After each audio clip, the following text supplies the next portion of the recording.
Hi అండి, నమస్తే. నేను మీ Tulasi. Welcome back to Tulasi vlogs. ఎలా ఉన్నారండి అందరూ? నేనైతే చాలా బాగున్నాను. మీరందరూ బాగున్నారని కోరుకుంటూ ఇప్పుడైతే నేను సింపుల్గా చేసుకుని సేమియా పాయసం చేసి చూపిస్తున్నానండి.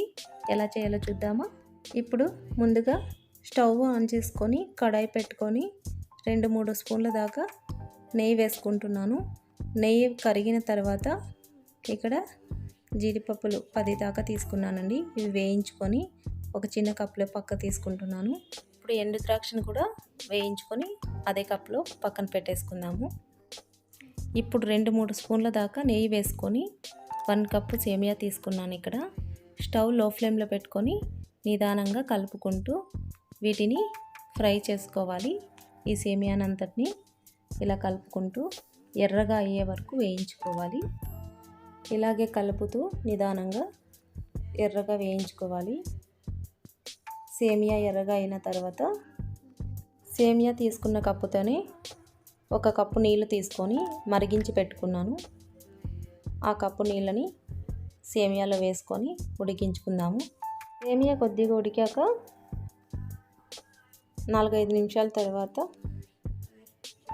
1 కప్పు పాలు తీసుకొని ఇందులోకి పోసుకుందాము.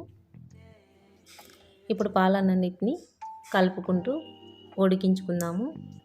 ఇప్పుడు పాలన్నీ ఒకటేసారి పోసేస్తే పొంగిపోతాయండి. అందుకని నేను సపరేట్గా 1 కప్పు యాడ్ చేసుకుంటూ సేమియాను ఉడికించుకుంటున్నాను ఇక్కడ. ఇప్పుడు సేమియా అంత దగ్గర పడింది. ఇంకొక కప్పు పాలు యాడ్ చేసుకొని కలుపుకుందాము. ఇలా కలుపుకుంటూ ఉడికించుకోవాలి.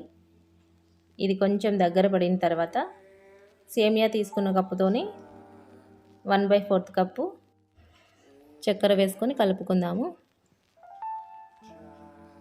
ఇదంతా కలిసే వరకు కలుపుకొని 3-4 నిమిషాల దాకా ఈ పాయసాన్ని కొద్దిసేపు ఉడికించుకుందాము. చక్కెర అంతా కరిగిన తర్వాత ఇలా ఒకసారి అంతా కలిపేసుకొని ఇందాక నెయ్యి వేసుకొని వేయించి పెట్టుకున్న ద్రాక్ష గోడంబిని ఇందులో వేసుకొని కలుపుకుందాము.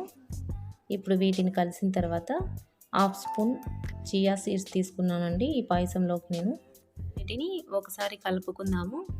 ఇవన్నీ కలిసిన తర్వాత 1 నిమిషం పాటు మూత పెట్టుకొని ఉడికించుకుందాము పాయసాన్ని.